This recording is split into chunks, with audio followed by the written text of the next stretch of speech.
Hey guys, this is Tyson Johnson. We're doing another podcast episode, and these are the fun ones when we have a rock star like Brom Stevens on the line, just able to share his story. And so grateful he would carve out some time today. Brom, if you don't mind, say hello. Hello, nice to meet you, all of you out there virtually. And of course, Tyson and I have been chatting for a long time. It's good to be with you. Yeah, awesome. So, Brom, we're going to shine the spotlight on you.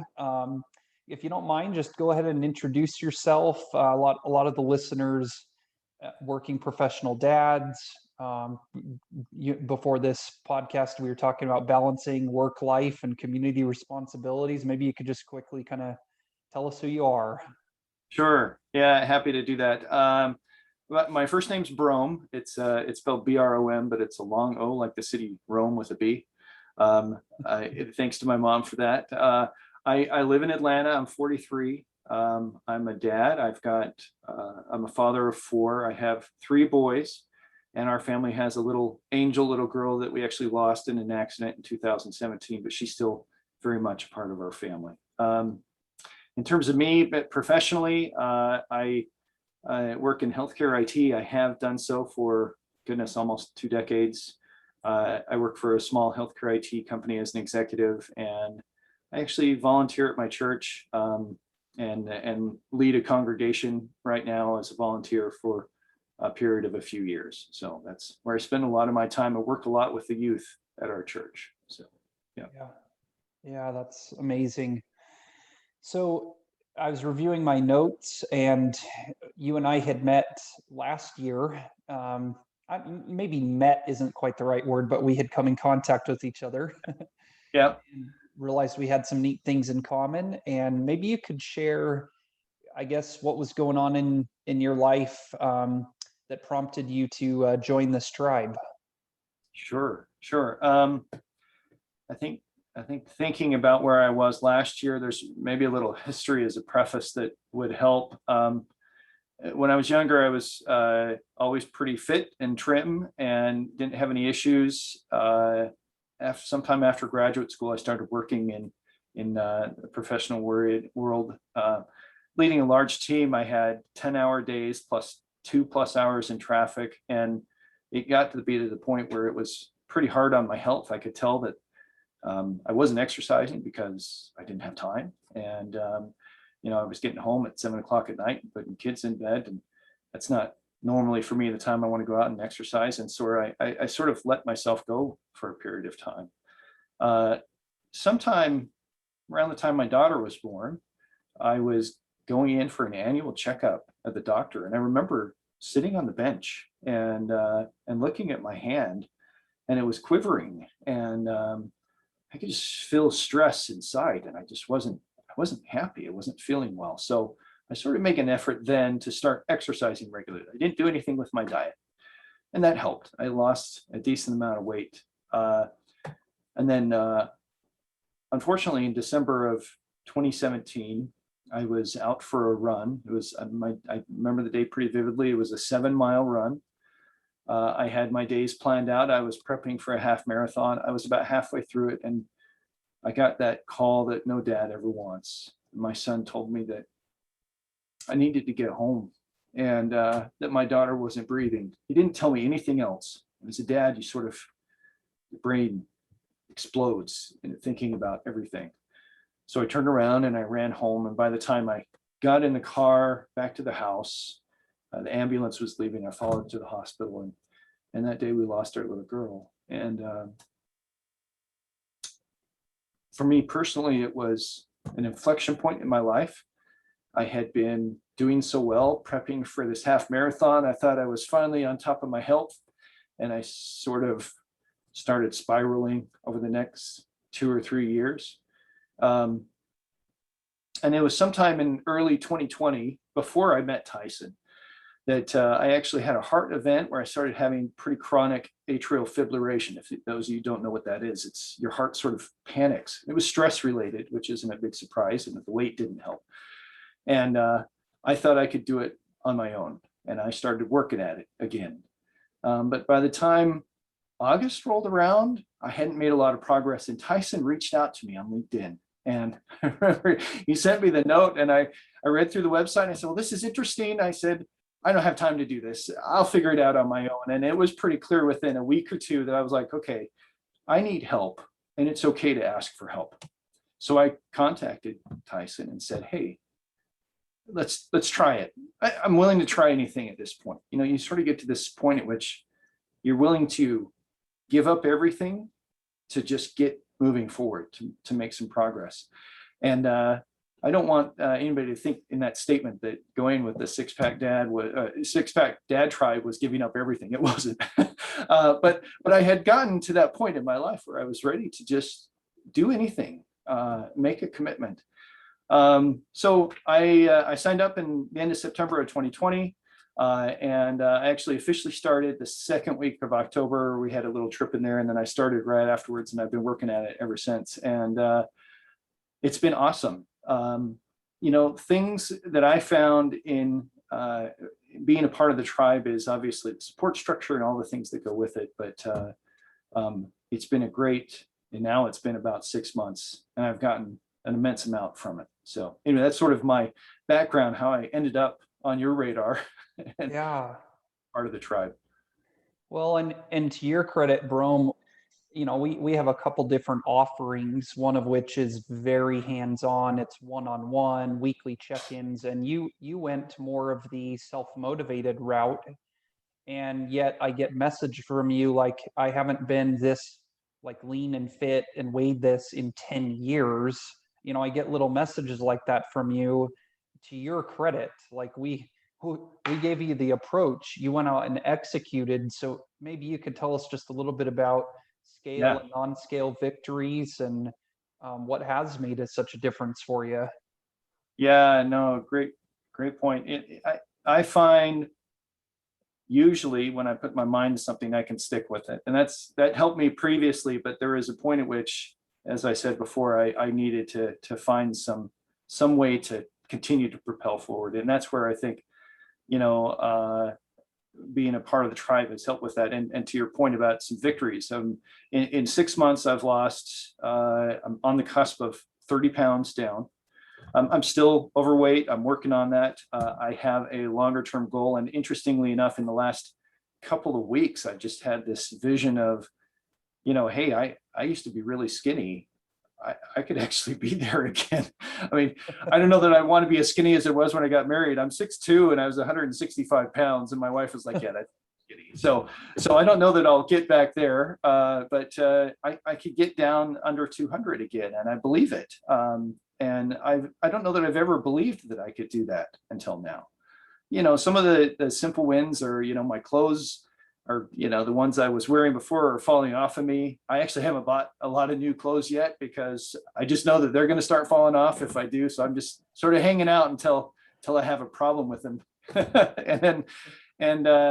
You know, I think that, and you had mentioned that just 2 weeks ago, I had this sort of threshold for me. I keep track of a few important milestones that I'm working toward. One of them was getting below that weight I was my daughter's accident, right? When I was running 20 plus miles a week. And I hit that and surpassed that point. I've never been this light in at least a decade, maybe longer. I haven't tracked that long. I'm one for data and I keep track of everything, but not that far back. So anyway, it's a good feeling to make progress like that.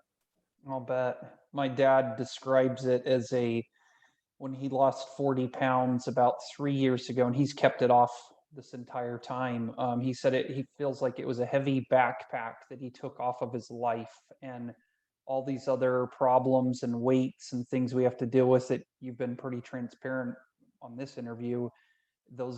It just feels lighter when we don't have to carry around unnecessary weight. So it's pretty neat. So in terms of, you know, you think about fad diets and pills and products and killing yourself in the gym and just everything that's available in society. What would be like maybe some lessons that you've learned?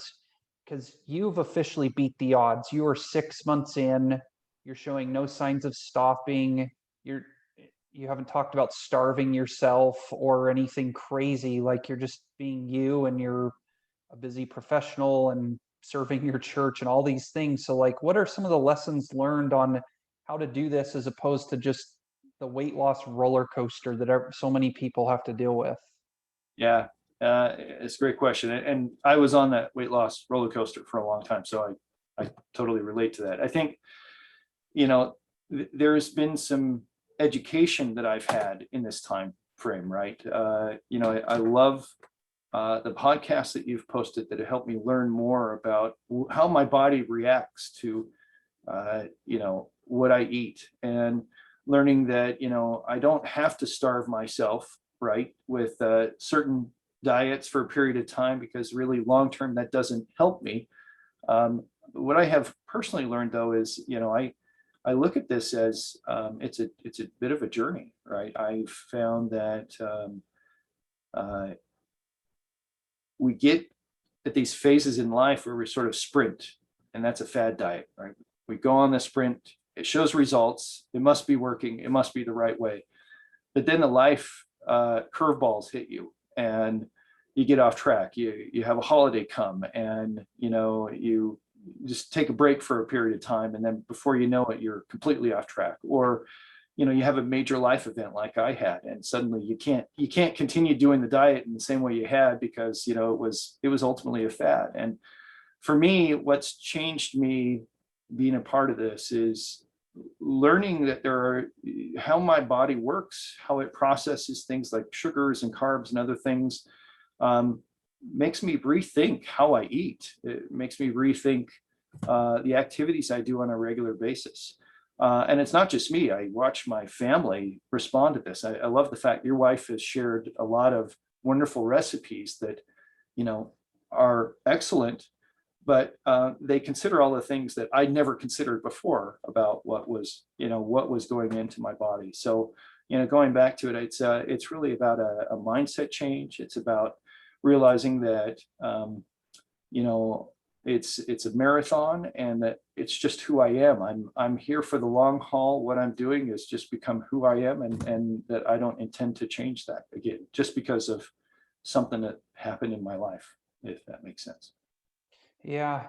They say that when something becomes a part of our identity, there's a lot more emotional attachment to it, and it becomes permanent. And when you say this is just a part of who I am now, Hmm. I hope that those who are listening to this, like it affirms what I have learned and what I believe. Like I have chosen to be a fit, healthy dad, at least within everything that's in my control. And you just said that too in your own way. And when someone, we can't force people to think that, but when they consciously say this is a part of my identity going forward, it becomes very powerful, a driving force in their life. And not to say that life is about walking around in our bathing suit on the beach. There's so much more to life, but it is an important aspect of just being fit and healthy and taking care of ourselves. Yeah, So, like what you absolutely. said there. Well, excellent.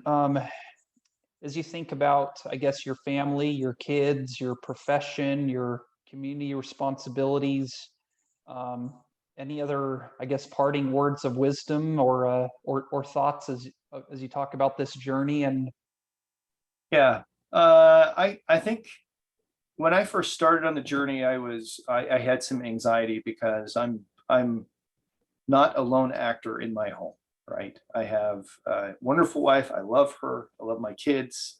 And I think if I look back 6 months ago, we all probably had some pretty poor diet habits, just because they were easy and we didn't know any better.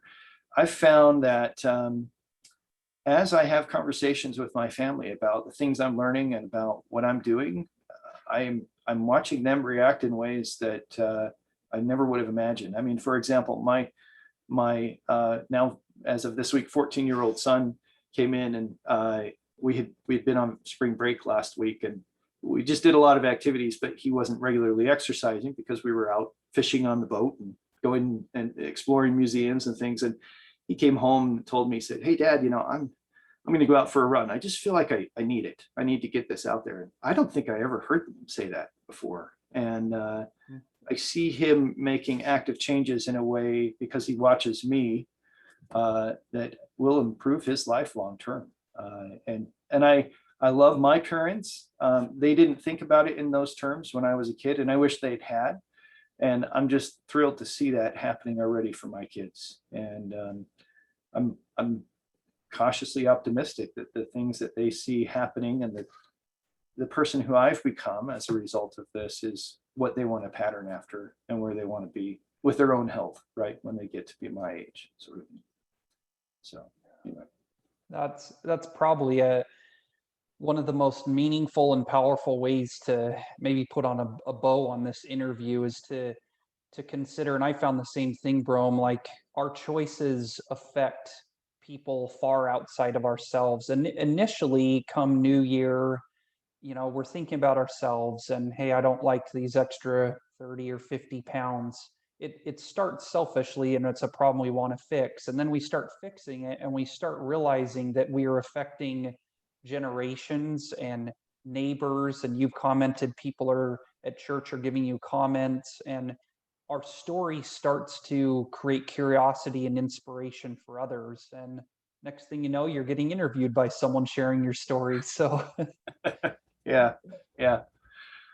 The one thing I was going to say, Tyson, is anybody who listens to this, especially if you're just starting, just be patient. Some of this takes time. You're going to have weeks that are really great. You're going to have weeks that aren't going to be so great. I had mentioned even that I'd had the heart issues last year, and I ended up having a surgery in November to hopefully prevent them, and now they're all gone. And I say in large measures from this program. And I didn't set out to solve the heart issues that came along with it. I set out to change my thinking, and I think I've been very successful with that. Yeah, no doubt.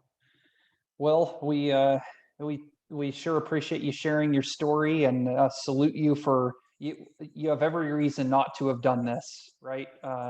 Just life's demands and obstacles and everything, and yet you've chosen to do this, and now look at what's happening. So sure appreciate you joining us for today's interview. Brom, keep up the awesome transformation story. All right. Thanks, Tyson. You bet.